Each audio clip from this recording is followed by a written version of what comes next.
Bueno, el otro día vimos ondas, en particular nosotros hicimos hincapié en lo que llaman ondas mecánicas, ¿no? Dentro de la clasificamos más o menos las ondas, longitudinales y transversales, en particular las ondas mecánicas porque necesitamos un medio para transportarlo, ¿no? Esa perturbación. Y llegamos a la ecuación de una onda y las formas que pueden tener la solución de la ecuación de onda. O sea, es decir, todo lo que se comporta de esta manera en su dependencia con x y con t, por ejemplo, es una onda. Senos, cosenos, combinaciones de seno y coseno porque verifican la ecuación de una onda. Hay más opciones que esas, pero nosotros nos vamos a quedar con las sencillas, con esas onditas longitudinales y transversales, ondas mecánicas. Llegamos a sacar la velocidad transversal, la velocidad de propagación, ver la relación entre el número de onda y la longitud de onda, la relación entre la velocidad angular y la frecuencia, ¿sí? Todas esas cuestiones las resolvimos el otro día. Pero no hablamos, además vimos que, por ejemplo, si pensamos en una soga, que era una onda transversal, ¿no?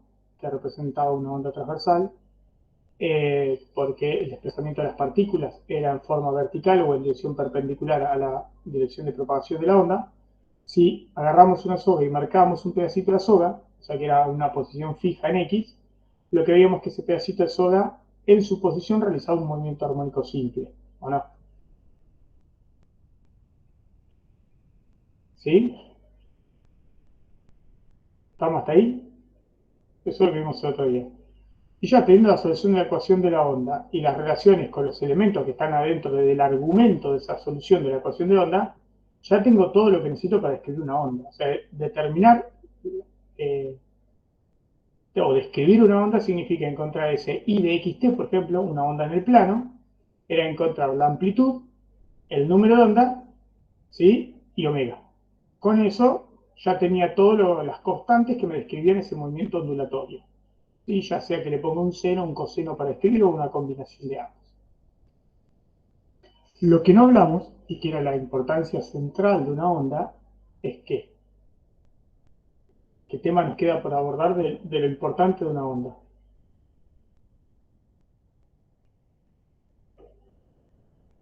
Yo siempre le digo que la física conviene estructurarla de esa manera cuando uno la piensa.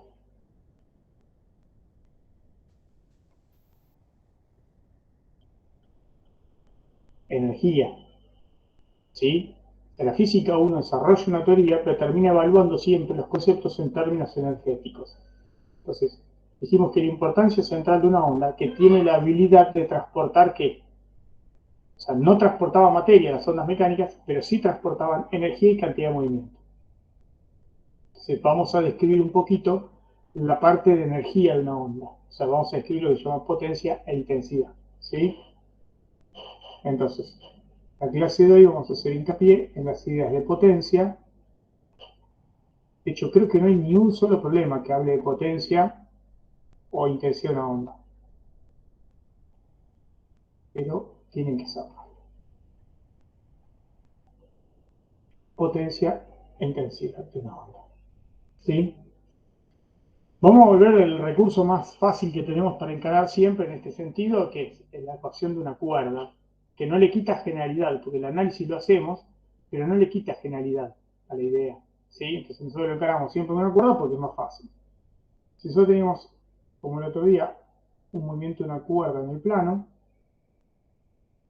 ¿sí?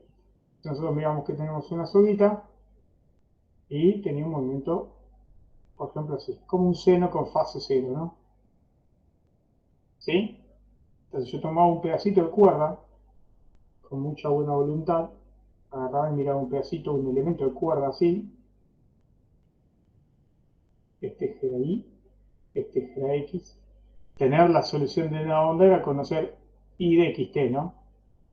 O sea, conocer la función completa. Por ejemplo, A eh, por el seno de kx, el argumento menos omega t, y acá la fase inicial cero por el dibujo que hice, ¿no? Como si yo voy a hacer una foto cero, la fase inicial cero, a tiempo cero. Entonces, esta cuerda, tomo un elemento de cuerda y puedo mirar otro acá, por ejemplo. Dos pedacitos de esa soga. ¿Sí? Si esa soga se mueve, después de un cierto instante de tiempo, a un tiempo posterior, puede estar en una cosa así, ¿no?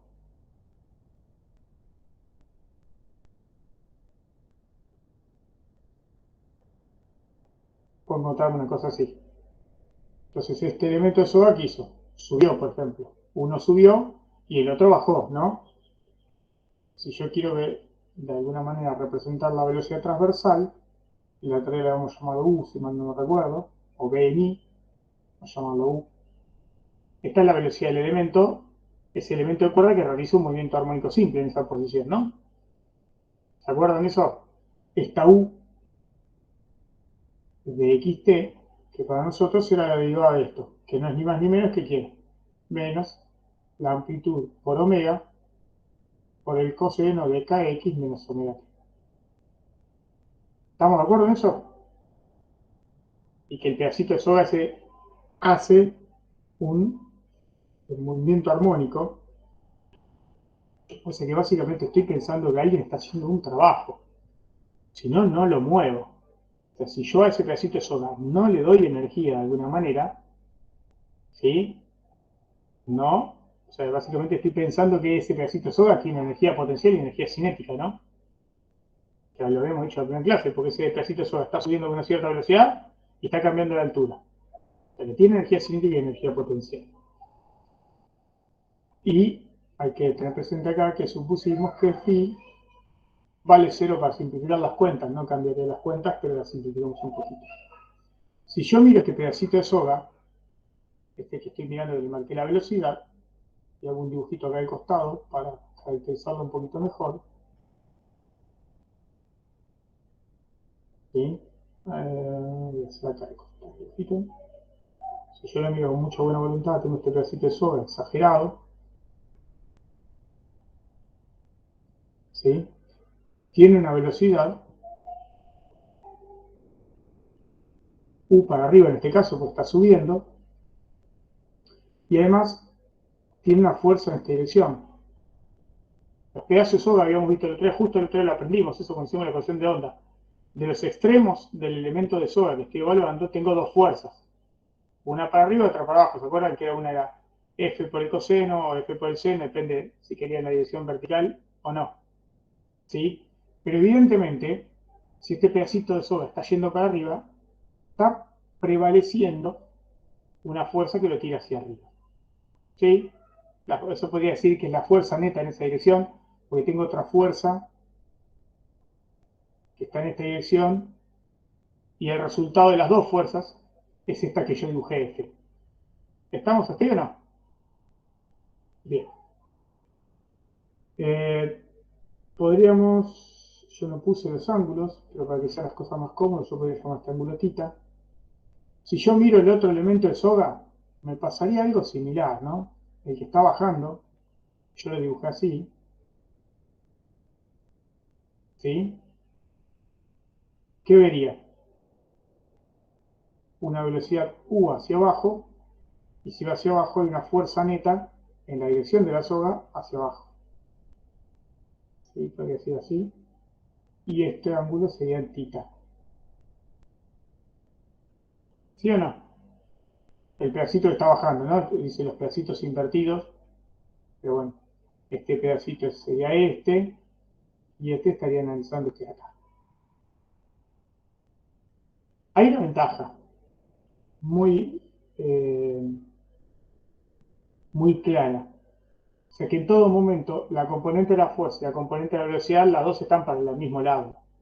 Si hay un movimiento, por ejemplo, si quiero ver cómo cambia la altura, el movimiento es en dirección vertical, las componentes que prevalecen, o sea, si la fuerza va para arriba, la componente de la velocidad va para arriba. Si la fuerza tiene componente, o sea, porque la soga no tiene desplazamiento en X, ¿no? ¿Estamos de acuerdo? Tengo una fuerza neta hacia arriba, ¿sí? Entonces, como la soga no tiene desplazamiento en X, la fuerza neta tiene componente neta en forma vertical, ¿sí? Y la velocidad también. O sea, si la fuerza tiene componente neta hacia arriba, la velocidad va hacia arriba. Si la fuerza neta tiene componente hacia abajo, la velocidad va hacia abajo. Lo bueno es que son paralelos con eso que estoy diciendo en todo momento, esas componentes. Miren un detalle, que yo no me acuerdo si ustedes lo tienen presente o no. La potencia, ¿se acuerdan cómo se escribía la potencia? Nosotros dijimos en algún momento lo usamos ahí a cuentagotas, pero la potencia es un concepto bastante útil, sobre todo cuando vean electromagnetismo, ¿sí? Pero ahora lo fuimos tirando ahí a cuentagotas. La potencia medía el trabajo hecho por unidad de tiempo, ¿sí? Era el trabajo o energía o el cambio de energía en la unidad de tiempo. Eso medía la potencia que se mide en watts. Yo podría escribir que la potencia, yo lo escribí más elegantemente como el cambio en el trabajo es energía por unidad de tiempo.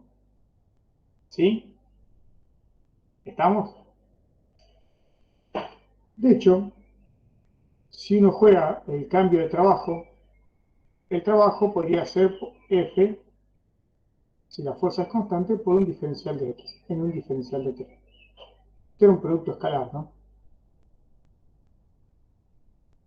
O sea que la potencia a veces es conveniente cuando la fuerza es constante escribirlo como el producto de F por velocidad. Yo no me acordaba si no se usa tanto en problemáticas esta idea, entonces uno no la expresa habitualmente, era escribir la potencia para un cuerpo de esta manera, como el producto de la fuerza actúa, el producto escalar entre la fuerza y la velocidad. Pero en este caso nos va a servir un poquito para pensar unas cosas. Entonces, ¿por qué digo esto? Porque si la potencia está vinculada a la energía, puedo tratar de pensar la potencia, ¿sí? En vez de pensar directamente en la energía, pienso en la potencia asociada a esa onda, y después veo cómo obtener la energía. ¿Sí? ¿Por qué? Porque esta cuenta la veo ahí fácil de ver el producto escalar entre F y B. ¿Sí? En este caso, si yo miro el elemento de fuerza que tira la soga para arriba, ¿qué tengo? ¿Qué tengo entre los dos? ¿Cómo lo escribo? Si es un producto escalar, yo esto de la potencia la podría escribir como, si uno juega un poquito con las cuentas, U por F en I. ¿Se acuerdan que era la, o sea, cuando hacía el producto escalar podía ser la fuerza por la componente en la dirección del movimiento? ¿Sí? Entonces acá, U por F en I para hacer el producto escalar, o lo que sería fácil acá, U por F por el seno de tita. No importa tanto esto, pero vamos a ver que llegamos. Entonces, la energía puesta en juego en un cierto intervalo de tiempo la puedo escribir de esta manera, para un elemento de cuerda que estoy evaluando. ¿Sí? Un pedacito de cuerda que estoy evaluando. Si los desplazamientos son pequeños, nosotros jugamos con un montón de aproximaciones porque no podemos hacer las cuentas. Entonces es habitual que hagamos algunas aproximaciones. Si tengo desplazamientos pequeños, ¿sí? En vez de escribir este término, F seno de tita, voy a poner otro color para no mezclar. Si los desplazamientos son pequeños, F seno de tita me es fácil aproximarlo como ¿quién? Como F por la tangente de tita, pues son casi lo mismo. Si el pedacito sola se desplazó poquito, ¿no? De la posición horizontal, por ejemplo. Y si esto es pequeñito, ya lo habíamos hecho el otro día, esto lo puedo escribir como F por la derivada. Lo voy a escribir como una derivada parcial porque puede ser en más de una dirección, pero acá solamente me importa en X. F por la derivada de Y a de X. En vez de una derivada parcial, podría poner una derivada total si depende únicamente de estas variables y no tendría ningún problema, ¿no?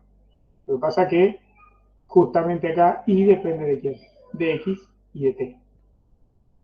¿Sí? ¿Estamos ahí?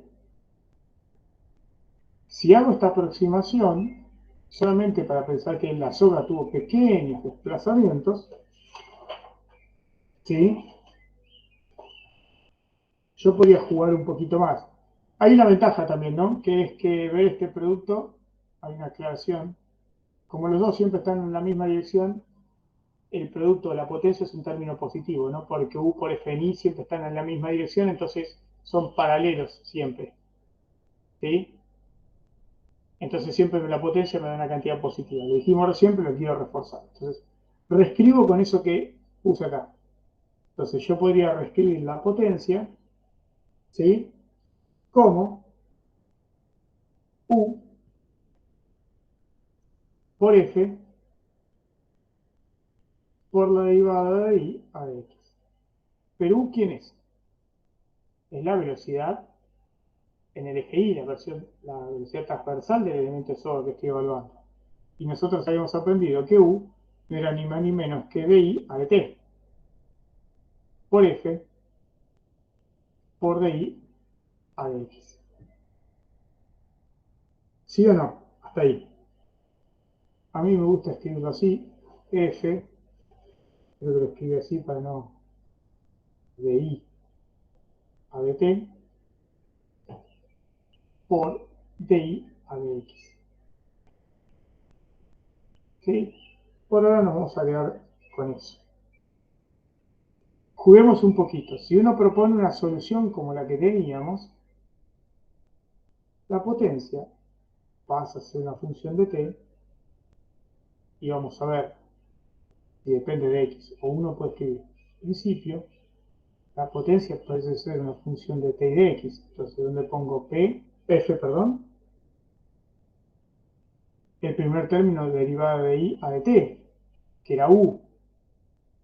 Solamente va a recordarlo. Y u lo habíamos escrito como que menos AW coseno de kx menos omega t si la solución propuesta era a por el seno de kx menos omega t. Se reemplazo cada uno de los términos. Este es el primer término, entonces dijimos es menos a por omega por el coseno de kx menos omega t por la derivada de i con respecto a x. Y era esa cosa que era a por el seno de kx menos omega t. Si lo derivo con respecto a x, ¿qué me queda? Vamos de vuelta a la expresión. Si derivo eso que está en azul arriba, a por el seno de kx menos omega t, lo derivo con respecto a x, me va a quedar, ¿sí? Menos k por a, ¿por quién? Por el coseno de kx menos omega t. Fabuloso.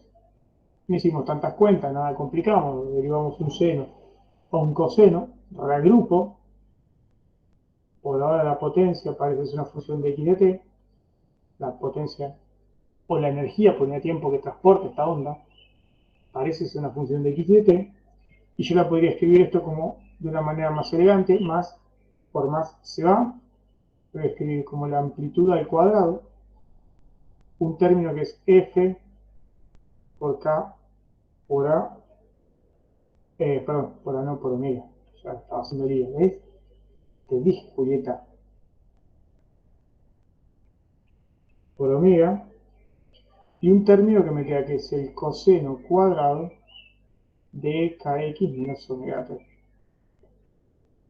¿Sí o no? Y esto, ¿se acuerdan lo que vimos en la clase anterior? No sé qué tanto se acuerda. Santiago seguro se acuerda porque hoy me pidió para verlo, así que se tiene que acordar. ¿No, Santiago? Si lo repasó, la velocidad de la onda está relacionada en una soga como quién? Como F sobre mu, ¿no? Entonces, ¿esto cómo lo podría reescribir? Si uso eso, en vez de F podría escribir B cuadrado por mu, ¿no? Para poner un parámetro característico del pedazo de soga y no la fuerza que hacemos. Entonces yo podría escribir que P, la potencia como una función de x y de t, es igual a la amplitud al cuadrado por mu, me falta, ah, mu, hay una cuentita b, perdón, y ahora les escribo una cosita que me olvidé escribir la otra relación que vamos a usar. K por omega cuadrado, en un segundito, por el coseno cuadrado, ahí vuelvo sobre esto. En realidad, para llevarla a la nomenclatura habitual en los libros, recuerdo que la velocidad de una soga tiene esta forma, y además la otra relación que vimos el otro día es que B se podía escribir como omega sobre K. Si se acuerdan cuando definimos la velocidad de una onda, cuando comparamos.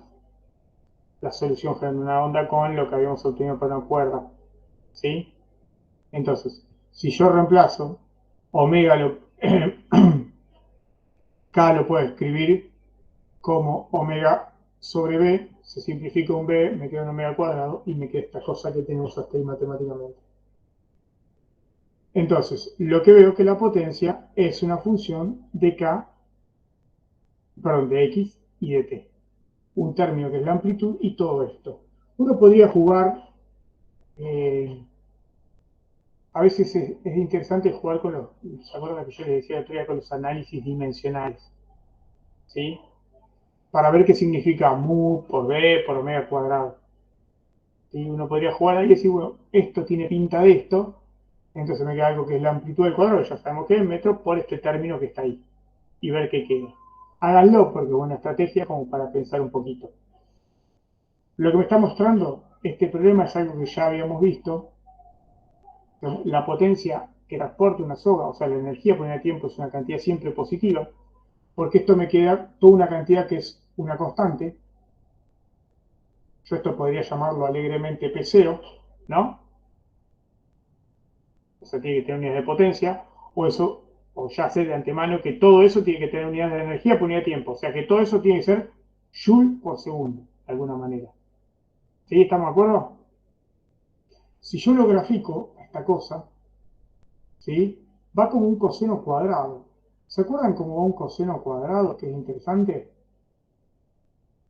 Si yo grafico la potencia como función del tiempo, independientemente del valor, porque este coseno cuadrado, independientemente de eso, va de x y de t, es un coseno cuadrado. Esta cosa, a tiempo cero y k cero, por ejemplo, si esto fuese cero, miro la potencia para un pedacito de soga, es decir, una posición fija, ¿sí?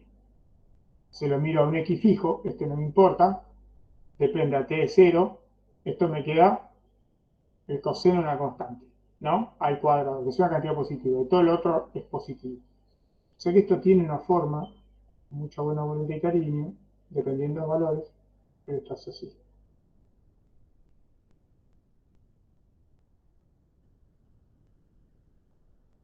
Nunca puede ser menor que cero. Si uno jugara con algo que va como una amplitud por el coseno cuadrado, seguro eso lo que hace es una función coseno cuadrado, lo que te hace es disminuir el periodo de la función. Te disminuye el periodo de la función. ¿Sí? Grafíquenlo, no sé si usan algún graficador para jugar, y eso no sé qué tanto se acuerdan, pero graficar un coseno cuadrado, el argumento del coseno cuadrado es algo que te hace que la función coseno tenga periodo pi, por ejemplo. Si dibujo coseno cuadrado de x, en vez de coseno cuadrado de x, coseno cuadrado de x contra coseno de x tiene periodo 2pi, el coseno cuadrado de x tiene periodo pi. También te disminuye el periodo, te la corre toda para la función, ¿sí? Y encima te achica el periodo. Bueno, entonces, de alguna manera, cada elemento de la soga transporta, o sea, a medida que la onda se va propagando, está transportando energía. Y lo hace manifestándose en formas de energía cinética y energía potencia. Y cada pedacito de soga le transmite al de al lado un pedazo de energía y así va avanzando la onda, transportando energía. ¿Sí? ¿Estamos? Bien. La cuestión es que medir la potencia de una onda o la energía de una onda así de esta manera es muy fiero. O sea, cuando uno mide la energía en una onda, en general lo hace en términos de potencia y no de energía, porque energía es muy difícil de medir en una onda. Es muy complicado. Entonces lo que hace es medir la potencia, que es más fácil. ¿Sí? Total, si en vez de medir la energía, estoy midiendo la energía por unidad de tiempo. ¿Sí? O sea que ese cambio me simplifica bastante el análisis. Lo que hacemos es en onda buscar los valores promedios de la energía que transporta. Entonces, ¿qué haces? Si vos tenés una función que va como un coseno cuadrado, como un seno cuadrado, va como un seno o como un coseno, ¿qué haces? Como es un elemento repetitivo, ¿qué haces? Lo promedias en un periodo y sacás un valor promedio. Es algo habitual que se hace en estos casos. Con todas las funciones, entonces, ¿ya vieron estadística? No, no curso en estadística todavía. Probabilidades no. Bien. Es algo que se hace habitualmente. Es decir, bueno, yo me paro un instante de tiempo, me corro un periodo y saco el promedio. ¿Sí?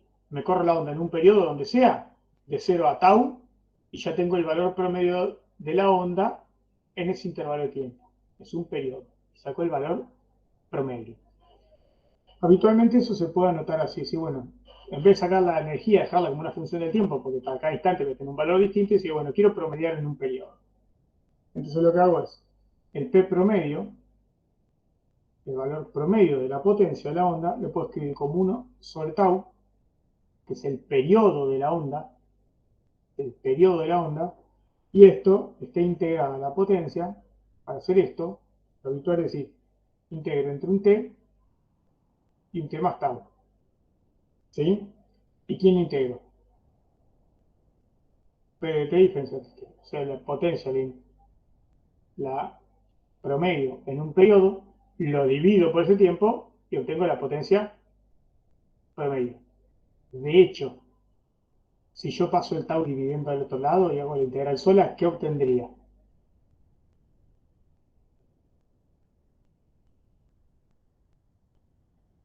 Potencia es energía por unidad de tiempo. Si paso tau, que es tiempo, al otro lado, ¿qué obtengo? De la integral nomás. La energía. La variación de energía, exactamente. La variación de energía en ese intervalo de tiempo. ¿Sí? Pero insisto, siempre en general en ondas, uno está habituado a trabajar con la potencia o con la intensidad de la onda, porque es mucho más amigable sacar los valores promedios y calcularlos. Total, después pasar la energía es mucho más fácil. Bien, entonces, si yo quiero hacer eso, bueno, listo, saco la potencia promedio. Ustedes lo notan así, habitualmente no.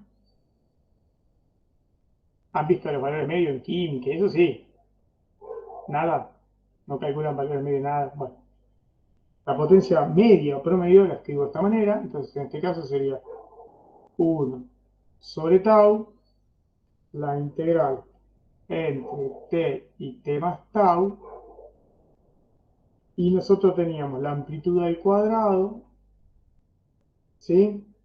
Por mu por b, por mu por b, por omega cuadrado, por el coseno cuadrado de kx menos omega t, diferencial de t. Bueno, hay que hacer algunos trucos que no me acuerdo qué tanto saben o qué tanto recuerdan ustedes de matemáticas, que hay que hacer un truco más o menos pavo. Es decir, vamos a un pasito previo antes, igual vamos a escribir todo lo más elegantemente todo. El valor promedio de la potencia es entonces 1 sobre tau, perdón, yo mismo dije vamos a hacerlo más elegante y ya estoy haciendo cagado.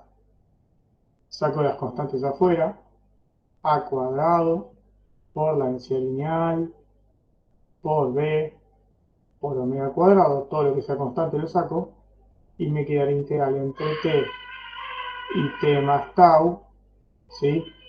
Del coseno cuadrado de kx menos omega t diferencial de t. Esta integral, para aquellos que no se acuerdan, no son memoriosos, como en mi caso, para resolverla, uno tenía un truquito muy amigable, que es decir, en vez de escribir el coseno cuadrado de x, por ejemplo, ¿sí? Total, estoy integrando con respecto a t, el coseno cuadrado de x, uno lo podría escribir como 1 más coseno de 2x sobre 2. Con esta sustitución trigonométrica me queda la integral del coseno, ¿sí? Y es bastante fácil de hacer. Si hacen esa cuestita con esa sustitución, lo que ya llegan, háganlo porque es buen ejercicio, que la potencia media o promedio, ¿sí? Esta integral, si la hacen, toda esta integral, les tiene que dar, ¿saben cuánto? El resultado de esta integral, adivinen, tau sobre 2. ¿Sí? La integral del coseno cuadrado de todo esto, haciendo sustitución, da tau sobre 2. Entonces esto, cuando ve y ya resuelve la integral, 1 sobre tau, a cuadrado, mu, por b, por omega cuadrado, por tau sobre 2, el periodo se me va, y termino viendo que la potencia media o promedio, o sea que es energía por unidad de tiempo que transporta una soga, la puedo escribir la potencia media o promedio, en este caso como quién, como un medio, ¿sí? De, habitualmente uno escribe mu por b por omega cuadrado por a cuadrado. Y eso me queda o me da la potencia media o promedio que transporta una onda en una soga, ¿sí? El análisis que hice con la soga y depende de mu. Si quiero pasar a otro tipo de onda, mi comportamiento es similar siempre, ¿sí? La potencia que transportan las ondas siempre va a depender con el cuadrado de la amplitud. Es una ventaja que tiene. Y después va a depender de características del medio y características de la onda. Es decir, depende de la frecuencia de la onda, depende de la velocidad de la onda, pero también depende del medio. En este caso, ¿cómo? Depende de la densidad lineal de la soga. ¿Sí?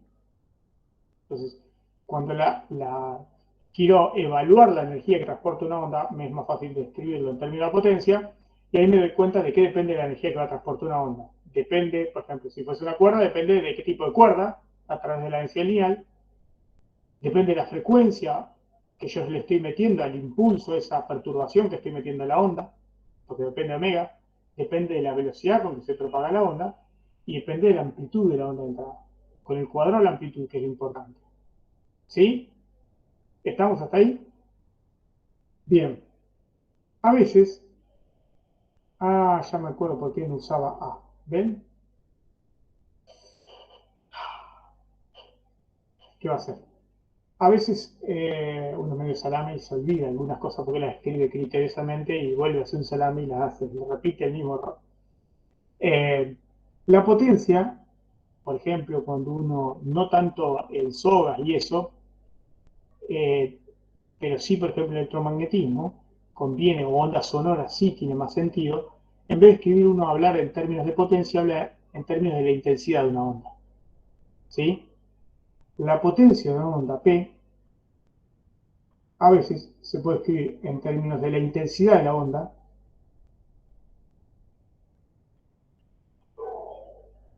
¿sí? Dividido el área. De esa manera se relaciona la intensidad de una onda con la potencia de la onda. ¿Sí?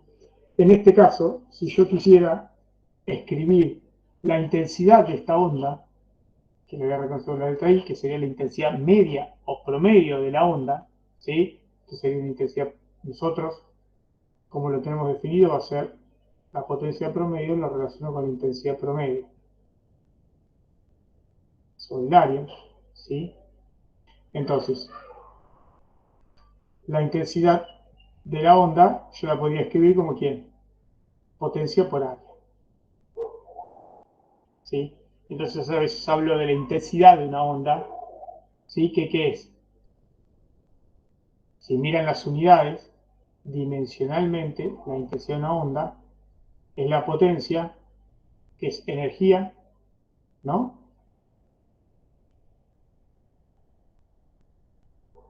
¿Sí? Acá escribí algo mal. Dime, yo dije que iba a hacer algo mal. Lo escribí al revés. Menos mal que a veces pienso dos veces. Perdonen, ¿eh? Borro y lo escribo de vuelta. Porque hice una macana. Te dije, Julieta, presta atención. Escribiendo con lapicera, Gastón, basta de equivocarte, por favor. Un asco los apuntes. No me gusta equivocarme. Horrible. Horrible, horrible, horrible. Odio equivocarme. Pero no se pueden quejar tanto, no me equivoqué, che. La intensidad de la onda es al revés. La intensidad está relacionada con la potencia, es potencia por unidad de área. ¿Sí? Potencia por unidad de área. Entonces, si miran dimensionalmente, la intensidad es energía por unidad de tiempo por unidad de área. ¿Sí? Entonces, cuando nosotros planteamos la intensidad promedio de una onda, que es un lenguaje bastante habitual, lo vamos a sacar como la potencia promedio por el área para nuestro caso. No tienen un solo problema que tenga esto que yo recuerdo, pero quiero que lo sepan, que les quede bollando el lenguaje de una onda. ¿Sí? La intensidad de una onda es energía por unidad de área por unidad de tiempo. Ondas de sonido, si tengo un foco que emite sonido y emite ondas en forma esférica, ¿sí? Es decir, tengo un foco que emite sonidos y lo pensamos que como esa onda de sonido se va agrandando, es una esfera que se va agrandando pues se está propagando, ¿sí? La intensidad de la onda va a ser la potencia con que emito por unidad de área, ¿sí? Y ese, el área va a ser el área de la esfera esa que se va agrandando. ¿Estamos hasta ahí? ¿Sí? Perdón, Julieta, que te hice escribir con tinta al revés. Bueno, avancemos un poquito más. No nos vamos a quedar con eso. ¿Sí? Ya vimos la parte de energía. La otra cosa que nos puede llegar a interesar o que podemos llegar a utilizar es la superposición de ondas. ¿Sí? Es decir, tengo ondas que se superponen, se encuentran. ¿Sí? Dos perturbaciones que se encuentran. ¿Está? Eh, vamos a dejarlo en superposición de onditas solitas. Entonces, vamos a analizar lo que conocemos como superposición de ondas.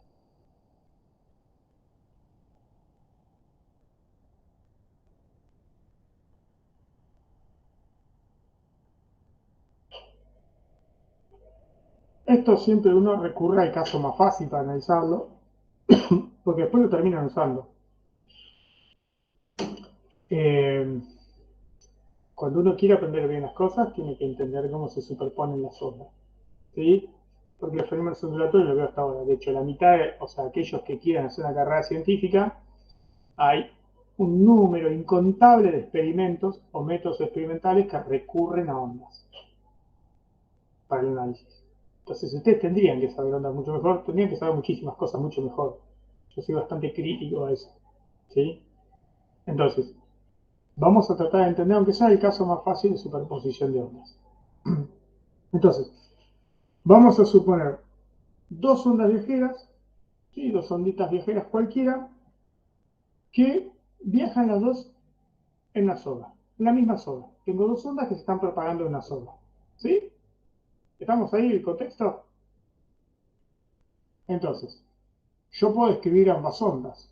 Una la voy a llamar I1 de XT y la otra la voy a llamar I2 de XT. Ambas en una sola se propagan. ¿Sí? Si yo me paro en un elemento cualquiera de la cuerda, podría ser que las dos viajen para el mismo lado, podría ser que las dos viajen en el sentido opuesto, no me va a cambiar las cuentas eso, ¿sí? El tipo de análisis que hacemos es el mismo, pero yo podría suponer que tengo las dos que viajan para el mismo lado, ¿sí? Eso porque me queda el mismo tipo de ecuación y van a ver que el análisis no me va a cambiar mucho. Una vez que aprendo a hacerlo, si bueno, tengo dos ondas que se propagan en una cuerda y tienen características idénticas, ¿sí? O sea, tienen el mismo número de onda, tienen igual amplitud e igual velocidad. Tienen todo igual. ¿Sí? Entonces, si quiero ver eso, lo que tengo que analizar es el comportamiento, por ejemplo, en una fase. Cuando hablamos de una fase, en un punto de la soga, ¿no? Que digamos, mira, en un cierto instante de tiempo, cómo se suman esas dos ondas en ese punto para ver qué me resulta de la combinación, o en este caso de la interferencia entre las dos ondas. Entonces, vamos a proponer que las ondas, en el caso más fácil, para hacer las cuentas más fáciles posible, I de xt es una cosa o una onda que se propaga en la soga que tiene esta forma. A, yo se los escribí, el seno de kx menos omega t, tienen todo igual, ¿no? Lo único que vamos a suponer, para que sea cómodo, es que tienen distinta fase inicial, para que estén corridas una con respecto a la otra, ¿no? ¿Está? Entonces, I2 de xt, la voy a escribir como A, por el seno de kx menos omega t más, yo escribí con menos porque eso depende, es lo mismo, no, escribí con menos solamente por más fácil hacer las cuentas, pero no cambia nada, puede ser menos, más, es la fase inicial, no me cambia el análisis, digo. Entonces, la interferencia entre dos ondas, o sea, la superposición de las dos ondas, me va a dar, o sea, si tengo dos ondas moviéndose en un mismo medio, en este caso una soga, me va a dar una onda resultante, que es el resultado de la interferencia entre esas dos ondas. La onda resultante, desde el punto de vista nuestro, sería una I de xt, que va a ser el resultado de sumar I1 de xt más I2 de xt. Me paro en un lugar, miro una fase y veo cómo se suman en ese punto de la cuerda las dos. ¿Está? Tengo que jugar o hacer las cuentitas de sumar estas dos cosas. No es muy difícil, pero yo no quería, hay cosas que quiero ir dándole un poquitito. Recuerdo un poquito de las propiedades de trigonometría que aprendieron allá a lo lejos por el curso de ingreso. Yo puedo escribir que el seno de B más el seno de C, ¿sí? ¿Cómo se escribía esto? Como dos veces el seno, de acuerdo a lo que aprendieron, por allá a lo lejos, insisto, de un medio de B más C por el coseno de un medio de B menos C. Propiedades de trigonometría, que por la cara de Sofía no se acordaban, ¿no? Si hago esa suma, la suma de las dos, y de xt, podría haber sacado factor común A, porque está en los dos, ¿y qué me queda?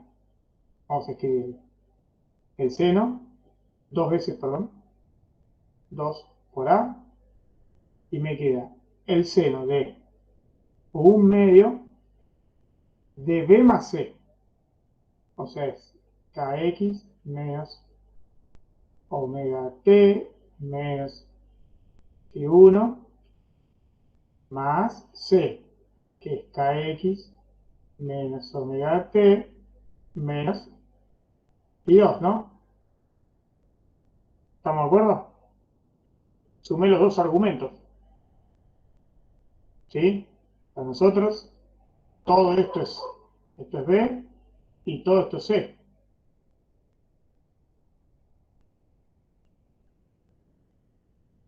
Más, o por, perdón, por el coseno, me falta hacer este corchete, coseno de un medio de B menos C.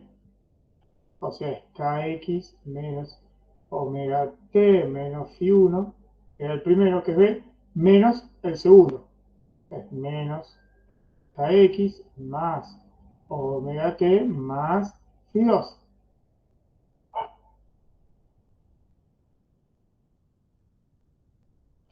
Kx con kx se va, omega t con omega se va, o sea que me queda phi2 menos phi1, ¿no?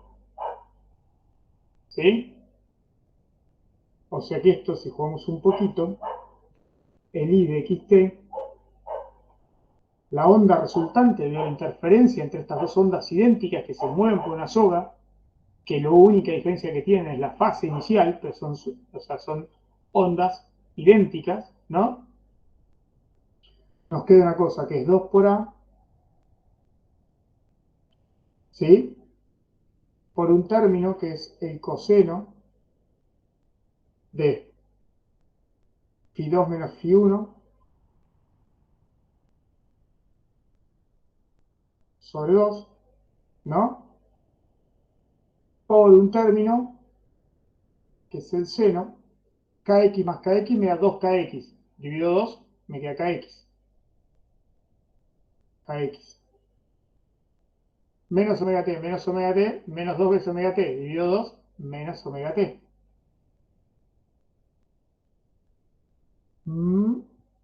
menos, yo lo voy a llamar así, menos un phi prima.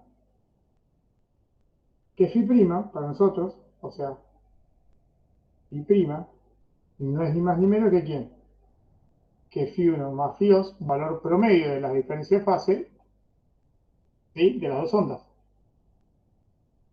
Porque phi 1 más phi 2 dividido 2. El promedio entre las diferencias de fase de las dos ondas. Lo sumo y lo divido 2. Habitualmente esta cosa que está acá, uno la termina escribiendo, la onda resultante, debido a la superposición de las dos ondas, me queda 2 veces A por el coseno de delta phi sobre 2,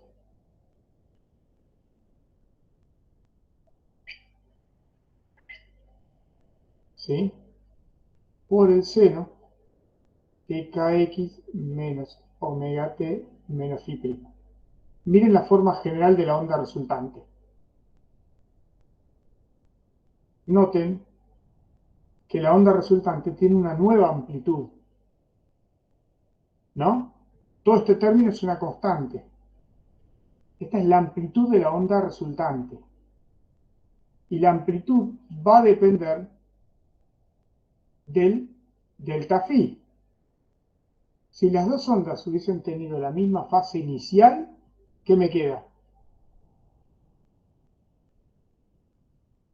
Si las dos ondas son iguales, si phi 1, fíjense, uno podría mirar, a jugar un poquito a mirar qué pasa con esto. Si phi 1 es igual a phi 2, me queda coseno de 0 dividido 2, coseno 0, ¿no? Podemos llamar esto A', la amplitud prima. Ah, perdón, Santiago, a ver, ¿qué habías dicho? No, no, no sé si era ¿Qué? mucho. Yo no dije nada. Ah, alguien había dicho, pensé. Perdón, Así coseno 0 es 1. pero Ah, no, no dije nada, no dije nada. la amplitud resultante de la onda resultante es 2 veces la amplitud de cada una de las ondas individuales. Si la diferencia de fase hace que phi 2 menos phi 1 es pi, ¿sí? Porque también tengo que mirar eso. Si delta phi, que era quién, phi 2 menos phi 1, ¿no? Lo habíamos escrito, no lo escribimos delta phi, que es phi 2 menos phi 1. Si delta phi es pi, tengo un problema. Si phi 2 menos phi 1, si la diferencia de fase entre los dos es pi, si la diferencia de fase entre ambas ondas es pi, significa que una onda va así y la otra la invertí de fase en pi, significa que la otra es así.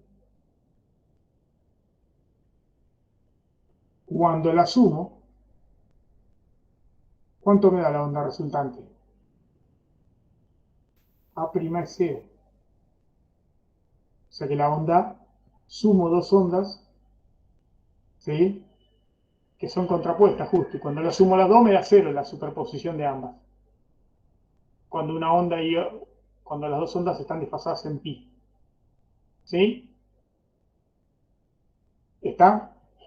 Entonces, hay un montón de fenómenos que usan esta cuestión de superposición de ondas. De hecho, yo lo he visto en laboratorios, que por ejemplo, que se usa para sacar el ruido, le restan la misma onda de ruido para limpiar. Por ejemplo, vos te querés medir algo y podés detectar el ruido, lo que haces es detectar el ruido, restárselo. O sea, si tenés una onda como la azul, que es el ruido, vos le metés una onda contraria y tenés una medida limpia porque le sacaste el ruido. ¿Sí? Entonces, lo que estoy usando es la interferencia de las dos ondas. Y la interferencia de las dos ondas va a tener una amplitud que depende de la diferencia de fase de las dos ondas que estoy sumando. El resto de la onda se comporta igual. ¿Sí? Este término es el comportamiento de la onda, lo único que cambia es que la fase inicial, el phi'. Pero es una onda como ya la teníamos, como las otras dos. ¿Sí? Cambiando de la fase inicial. ¿Está? Entonces, cuando se superponen las dos ondas, tengo una nueva onda con una amplitud resultante. Esa amplitud varía entre el valor máximo, que es 2A, y el valor más chiquitito que puedo tener, que es 0, que me aniquile la onda cuando superpongo los dos. Tengo una interferencia que llamo totalmente constructiva o destructiva, me aniquila la onda. ¿Sí? Dependiendo de las fases de las dos. ¿Estamos hasta ahí? ¿Sí? ¿Me aguantan media? Insisto, con esto no está, pero lo vamos... Déjenme contarles, aunque sea muy brevemente, lo que llaman ondas sonoras, como para que tengan un bosquejo y puedan arrancar. No hay un solo problema que yo recuerde de ondas sonoras. Pero ya que vimos ondas en una cuerda, ondas transversales, más o menos entendimos la idea de una onda, veamos aunque sea un poquitito una onda sonora. Voy a hacer una descripción bastante escueta, pero bueno. De última voy a mirar si hay algo extra que valga la pena. El viernes hacemos la última clase. Recuerden, viernes hacemos un repaso, por ahí veo si hay alguna cosita más que valga la pena. Les doy un breve repaso de elasticidad, que yo quería que se quede con una idea un poquito mejor, ¿sí? Y veo si hay alguna cosita más de onda que por ahí valga la pena, se las doy si veo que yo hace falta. Desde el punto de vista de las guías no hace falta, seguro. Pero por ahí en las otras comisiones reviso y les comentaron algo levemente distinto, entonces bueno, lo agrego. ¿Estamos? Bueno, las ondas sonoras es básicamente es una onda mecánica porque tengo un medio para transportar esa perturbación, ¿sí? Es decir, tengo un medio donde las partículas de ese medio se desplazan en torno a una posición de equilibrio, ¿sí? ¿Está? Pero acá es distinto el medio, ¿sí? O el análisis es distinto porque son ondas longitudinales. Nosotros estuvimos viendo en todo momento ondas en sogas, que son ondas transversales, y no encaramos ningún fenómeno más o menos interesante que tenga que ver con ondas longitudinales. Van a ver que si agarran cualquier libro, no les va a hacer mal agarrar el librillo. ¿eh? Van a ver que el esquema básico de una onda sonora, es decir, tengo un gas, por ejemplo, el esquema básico que uno piensa, o una onda mecánica, eh, sí, una onda sonora o una onda de presión se llaman habitualmente, es decir, tengo un gas, para ver un caso de onda longitudinal, no solamente una onda sonora, que es lo mismo, tengo un gas, pongo un émbolo acá y lo presiono. Le hago una fuerza. Entonces, ¿qué pasa? Hago fuerza con el émbolo, presiono un poquitito y vuelvo para atrás. Presiono un poquitito y vuelvo para atrás. Comprimo y relajo. Comprimo y relajo. ¿Sí? Con el pistón. ¿Está? Entonces, ¿qué es lo que pasa eso? Genera compresión en el gas encerrado dentro de ese pistón. Genera regiones donde tengo mayor densidad de gas y hay regiones que tienen menor densidad de gas. ¿Sí?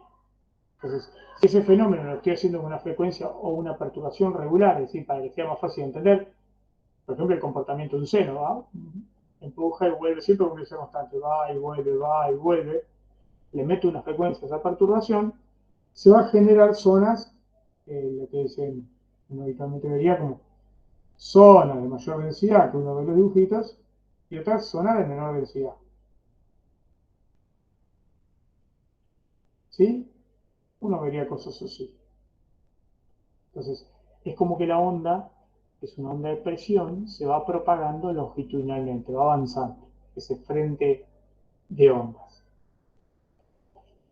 Eh, Hay varias maneras de analizarlo, nosotros vamos a hacer un análisis liviano de esto. Lo que vamos a decir, bueno, si yo agarro y comprimo el pistón y me paro en un pedacito del gas, agarro una porción de gas, miro una porción de gas, cuando comprimimos el pistón, de este lado va a haber una fuerza, ¿sí? De este lado el resto del gas hacia otra, ¿no? O sea, nosotros lo vimos la otra vez con líquidos, de acá voy a tener una presión P, y de acá si logro que el gas se desplace para aquel lado, voy a tener una P más un delta P. Tiene que ser mayor si no, no logro que se comprima, ¿o no? ¿Sí? O sea que si yo analizo la fuerza neta habitualmente podría escribir, vamos, lo voy a escribir de una manera muy particular. No voy a hacer tanto hincapié en las direcciones de la fuerza, sino porque es una cosa la fuerza que hace el pistón y otra como reacciona el gas, ¿no? Depende de qué punto te pares vos para analizar cuál es la fuerza neta que experimenta esa porción de gas.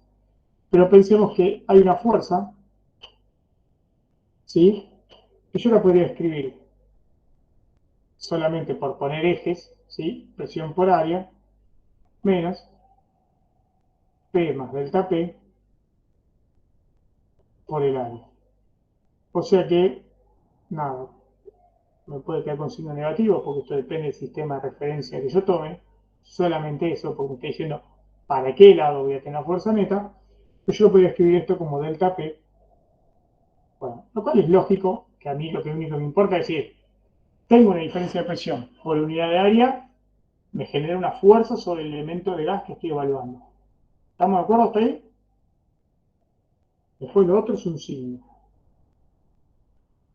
Si yo pienso o pongo las fuerzas en términos de este sistema de referencia que tomé, ese pedacito, si hay una fuerza neta sobre ese pedazo de gas, ¿qué va a experimentar ese pedacito de gas?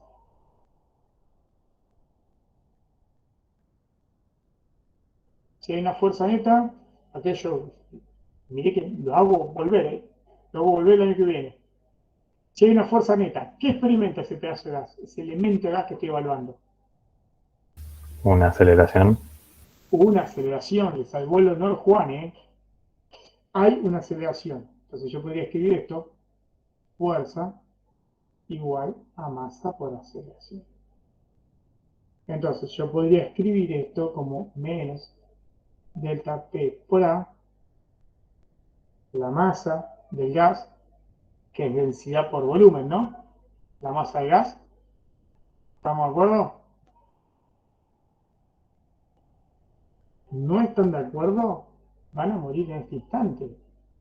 Diría un prócer de los años 80 del fútbol. 90. ¿Sí? Van a morir en este instante. ¿Cómo puedo escribir la densidad si jugamos un poquito? Masa es la densidad por volumen. ¿Y el volumen cómo lo escribo?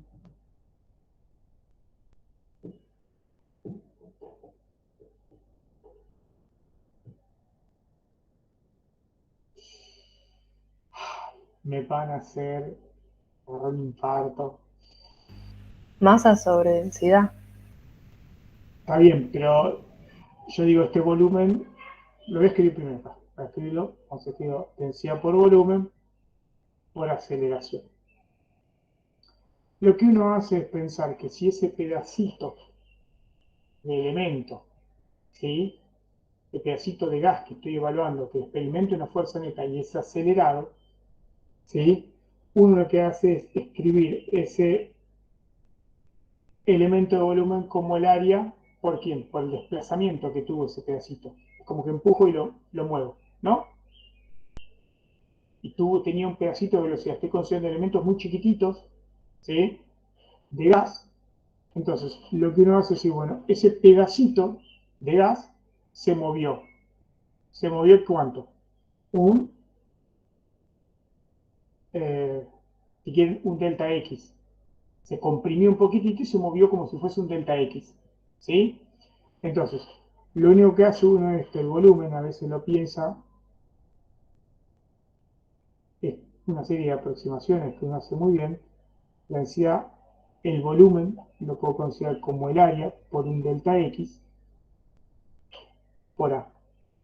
Y si toma con mucho buena voluntad y cariño que eso le sirve, si ese pedacito de gas se desplazó un chiquitín, un diferencial de X, y lo hace con una velocidad que es la misma para todo ese elemento de gas, ese delta X uno lo termina escribiendo, y son todas las cuentas que uno juega, como V por un delta T. ¿Sí? La velocidad por un delta T. Y habitualmente la aceleración promedio, esa aceleración media en ese intervalito de tiempo tan chiquitito que tengo, esta aceleración yo la podría escribir como un delta de velocidad, un cambio en la velocidad en un delta de t. Si juego con todas esas aproximaciones, las tomo como con muy buena voluntad y cariño, esto con esto se va, esto con esto se va. Entonces, si uno juega, insisto, con esto es toda una secuencia de aproximaciones, y bueno, el gas lo comprimo porque le hago presión de un lado, el otro se mueve porque se comprimió, se ocupaba un cierto volumen, es como que lo moví todo, ¿sí? Hasta otra posición, ¿sí? ¿Está?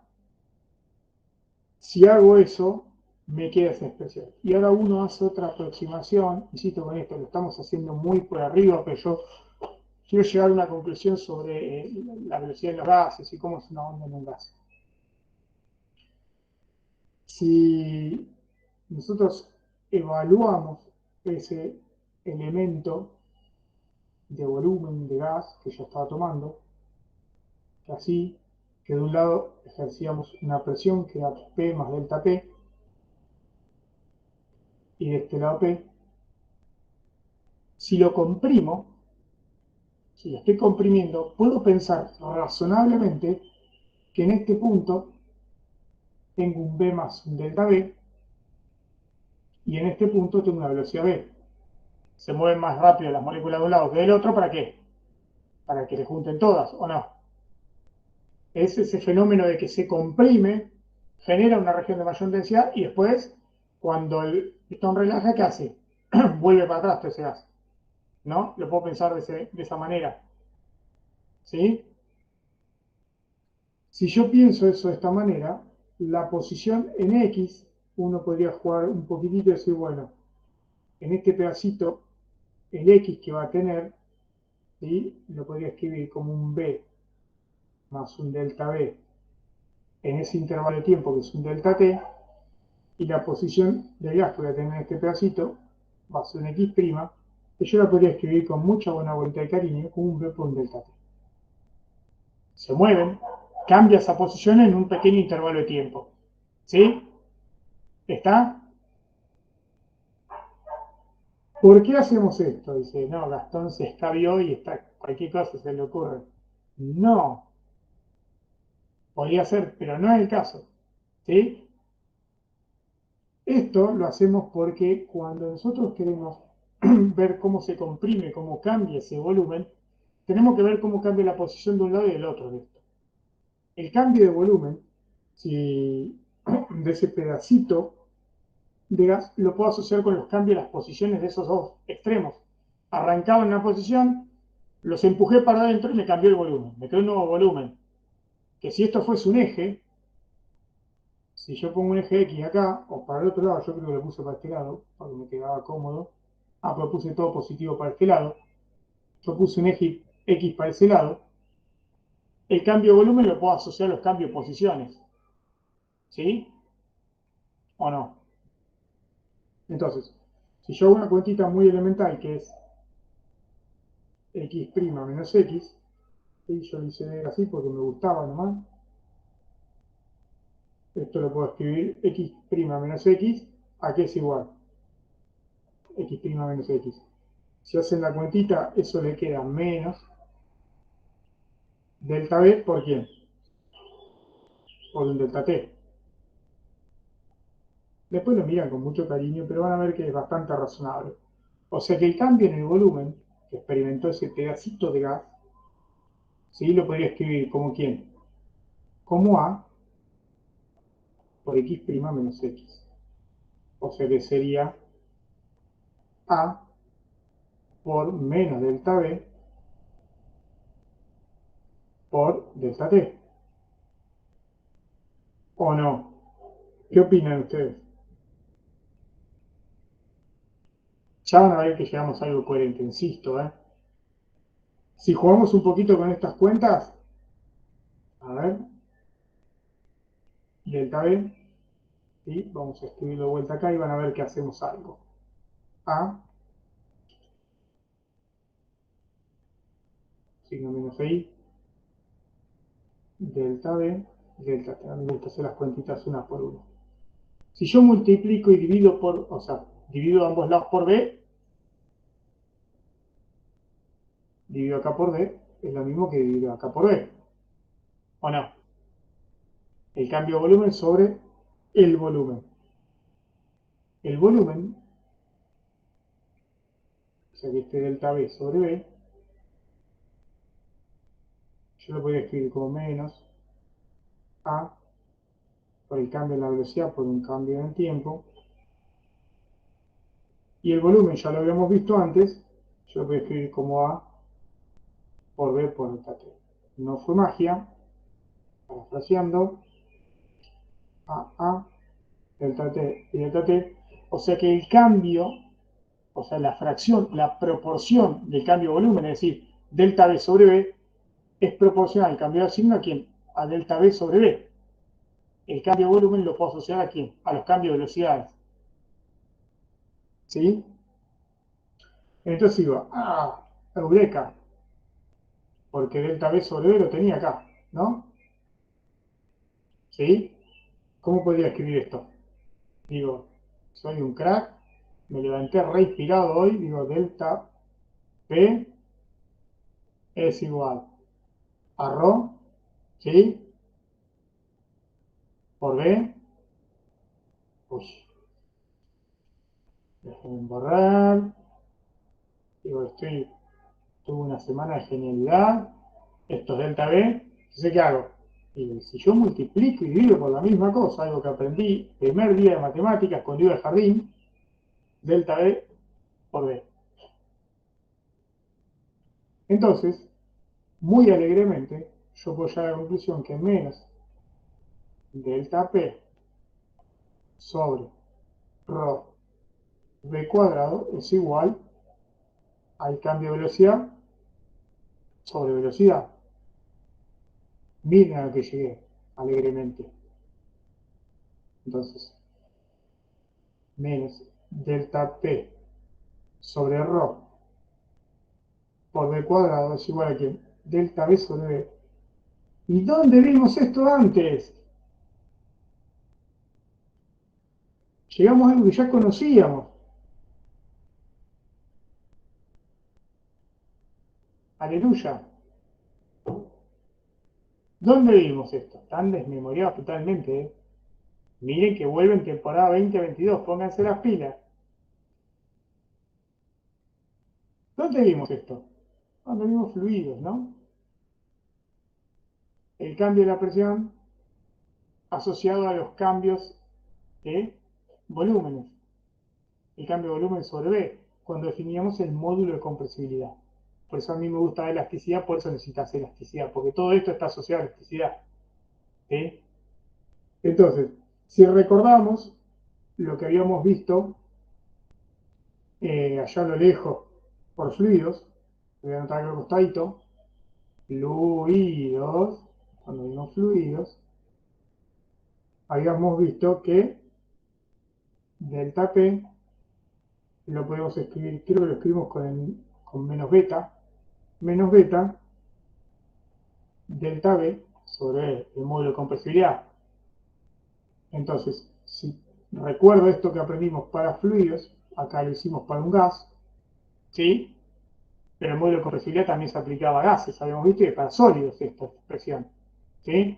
Entonces uno podría llegar hermosamente a la conclusión que ρ por B cuadrado, ¿sí? Es igual a beta. Miren a lo que llegamos con todas estas cuentas que parecen eternas. Llegamos a una expresión que B es la raíz cuadrada del módulo de compresibilidad sobre la densidad de gas. Entonces encontré la velocidad con que se mueve una onda en un gas, por ejemplo. Una onda de presión en un gas. Como puede ser, también es la misma velocidad, pero depende de otra variable, pero es la onda de sonido. Uno podría hacer un análisis dimensional y jugar. O sea, para todos los medios encuentro una forma general. Cuando encontramos la onda, o sea, la velocidad de una cuerda, ¿de qué dependía? Para una cuerda habíamos encontrado que la velocidad es la raíz cuadrada de la tensión sobre mu. Esto es parecido. Es el módulo de compresibilidad sobre la densidad del gas. ¿Sí? esto está pensado en realidad para líquidos. Cuando uno juega con un sólido, el mismo análisis lo lleva a ver que la velocidad de propagación de la onda en un sólido no se los podemos dar porque no ven elasticidad, es un coeficiente característico de la elasticidad del medio, que es el módulo de Young, sobre la densidad del sólido. Y de hecho, si lo hicieran para un gas, la velocidad de propagación, ¿sí?, en un gas va a ser el gamma del gas por P sobre, perdón, estoy cambiando, sobre R.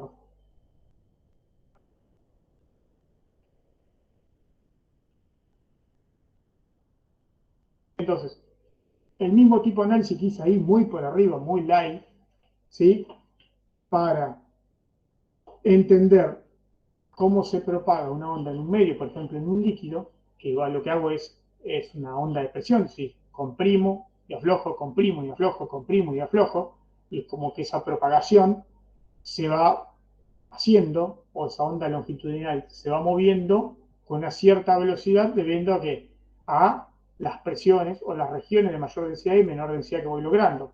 Transporta energía, puedo medir la energía de esa onda, ¿sí?, en ese líquido, y puedo medir la velocidad. Y encuentro que el patrón es muy similar. Nosotros hicimos la cuenta para esto, porque era lo que queríamos aprender para una soga, pero vimos que pudimos obtener una cuenta, aunque sea muy rápidamente, para un líquido es muy similar. Y para un sólido y para un gas, si hiciéramos el mismo tipo de cuenta, encontraríamos que la expresión es similar. Va como en la raíz de una constante característica del medio con la densidad del medio. ¿Sí? Obviamente, algo que era de esperar, si depende de la densidad hay que ver los otros valores, pero uno esperaría que en un gas, de acuerdo a estas características, la velocidad sea mayor que en un sólido, ¿no? ¿Por qué? Porque tiene una densidad menor al denominador. Depende de los factores, de los otros factores, pero uno esperaría que la densidad, o sea, el hecho de que un gas tenga mucho menor que densidad, por ejemplo, que en un sólido, uno esperaría que tenga, ¿sí?, una mayor velocidad, una onda en un gas que en un sólido. Y eso tiene que ver con la elasticidad también, como que les cuesta más, tienen mayor las fuerzas internas que les permiten a las ondas, a las partículas, porque tengo una onda mecánica que solamente oscilan en torno a una posición de equilibrio, ¿sí?, las fuerzas que retienen ligadas a una posición son mucho mayores. ¿Está? ¿Se entiende más o menos o no la idea? Yo me quedo con eso. Hay un montón de cosas, podríamos ver ondas viajeras longitudinales, no vamos a ver porque no se lo dan. Voy a mirar igual por ahí si vale la pena comentarlo o no, para que les quede la idea, pero hasta acá estamos más que sobrados para lo que se les pide que sepan de ondas.